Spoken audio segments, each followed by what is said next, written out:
So I finished the edge alignments here that you should have known from the 3x3. And now we're at the final parity that will end up solving the cube.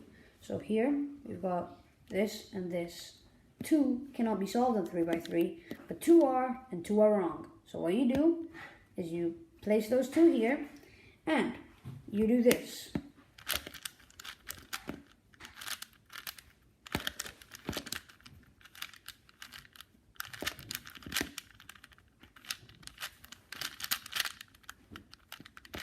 Nope, yeah.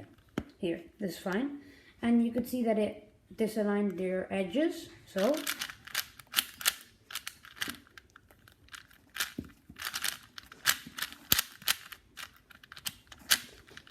our edges are aligned. You won't face the parity now.